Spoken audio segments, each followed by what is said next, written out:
Hola, bienvenidos a este nuevo análisis. Bueno, todos sabemos perfectamente que el trabajo en el sector educativo no termina ni de broma cuando suena el timbre.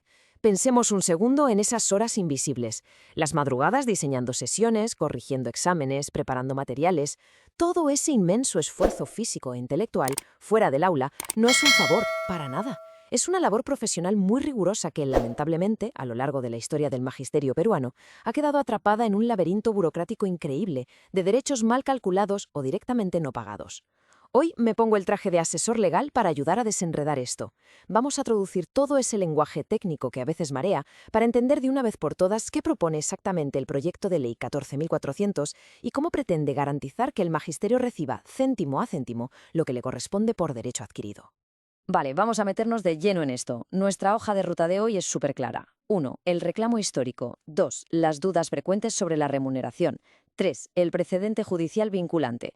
4. El proyecto de ley 14.400. 5. Los pasos para calcular el beneficio. Y 6. La seguridad jurídica sin demandas. Arrancamos con la sección 1, el reclamo histórico, una deuda de décadas. Para entender todo este embrollo hay que mirar las fechas clave. El periodo histórico de los derechos devengados es súper específico. Arranca el 21 de mayo de 1990 y termina el 25 de noviembre de 2012.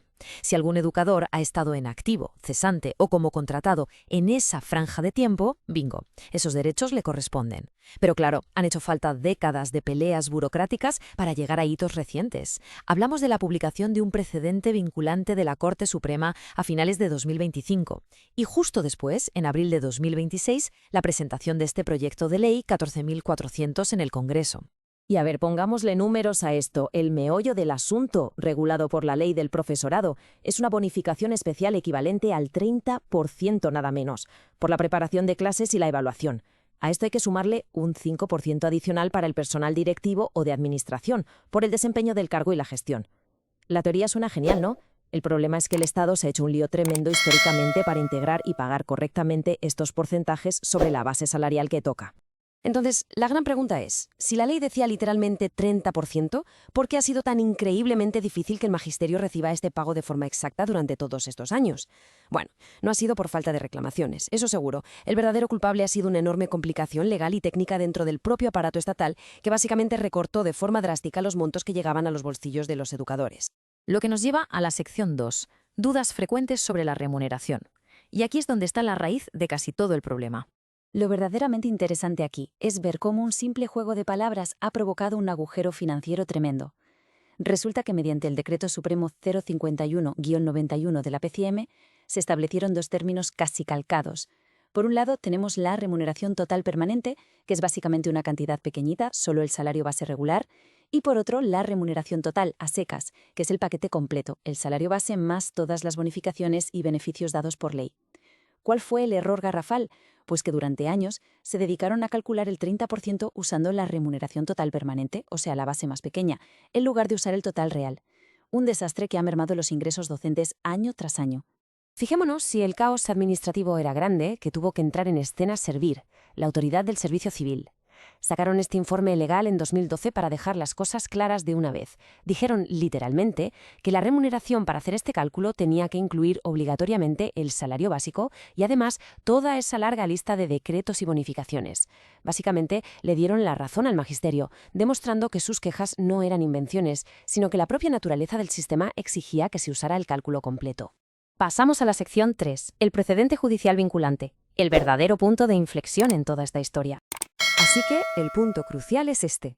A pesar de los informes administrativos, cada región seguía haciendo un poco lo que quería, hasta que la Corte Suprema dio un golpe en la mesa a finales de 2025, con la casación 34.397. No fue una simple sugerencia, ojo, fue un precedente vinculante. La Corte Suprema detalló punto por punto los parámetros exactos y los decretos específicos que la Administración Pública estaba obligada a incluir en la base de cálculo. Fue un triunfo absoluto para imponer por fin la legalidad y la igualdad. Pero claro, una cosa es lo que dice el papel y otra la realidad burocrática. Aunque este precedente judicial fue una victoria inmensa, no bastó para frenar la maquinaria administrativa de golpe. Resulta que las famosas UGEL y las direcciones regionales de educación continuaron aplicando cada una su propio criterio dispar. ¿Y qué pasaba? Pues que muchísimos docentes se seguían viendo obligados a meterse en juicios eternos y carísimos simplemente para que les pagaran lo que la Corte Suprema ya había dicho que era suyo. Hacía falta una solución muchísimo más drástica. Por eso llegamos a la sección 4, Proyecto de Ley 14.400, una solución legislativa para cortar todo este papeleo. Aquí tenemos de forma totalmente objetiva la propuesta que busca arreglar esto desde el Congreso, el Proyecto de Ley 14.400.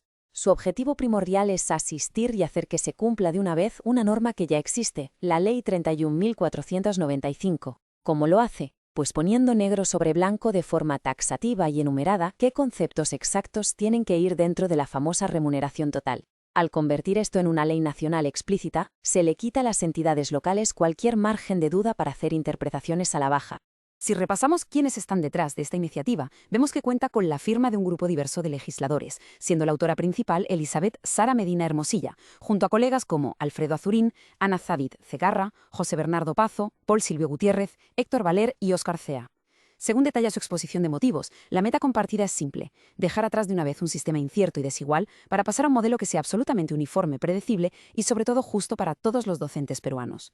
Vamos ahora con la sección 5, pasos para calcular el beneficio. ¿Toca aterrizar la teoría? Vale, vamos a ver cómo se construye esto en la práctica. Y quitémonos de encima las matemáticas pesadas. Con esta nueva ley, el cálculo de los beneficios se resume en 3 pasos muy lógicos para empoderar a la comunidad docente. Paso 1, hay que mirar la nómina o boleta de pago y localizar la remuneración básica. Paso 2, que es la verdadera magia, meter en el mismo saco todos esos decretos de urgencia y supremos específicos que la norma detalla. Y finalmente el paso 3, solo cuando se tiene esa suma grandota y completa, que es la remuneración total de verdad, se procede a sacar el 30% para los docentes regulares o añadir ese 5% extra para cargos de gestión. Así de fácil. Para que no queden cabos sueltos, la ley propone un marco hiperdetallado. Protege conceptos históricos fundamentales que sí o sí tienen que ir dentro de la base. Hablamos de la remuneración básica y la reunificada bajo el decreto 057-86, la asignación transitoria para homologar y hasta complementos como el refrigerio y movilidad del decreto 264-90. Al emparejar cada norma legal con su concepto exacto de la planilla, se cierra la puerta a que cualquier autoridad administrativa intente recortarlo. Todo suma.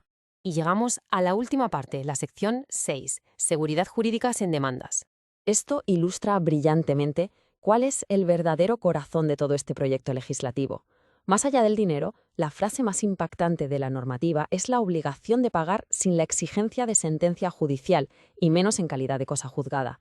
Traducido al mundo real, esto es un alivio inmenso. Significa que la pesadilla de los juicios eternos se tiene que acabar.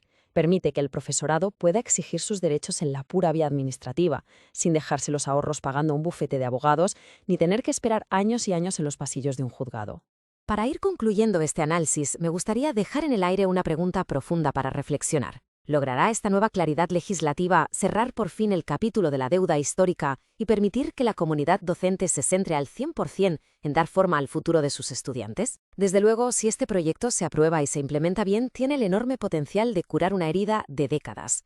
Al final del día, tener una justicia administrativa rápida y transparente es, sencillamente, una cuestión de respeto a la profesión. Vamos a seguir muy de cerca el avance de esta iniciativa en el Congreso, esperando que pronto el Magisterio pueda dar carpetazo a todo este embrollo para dedicar toda su extraordinaria energía a lo que mejor saben hacer.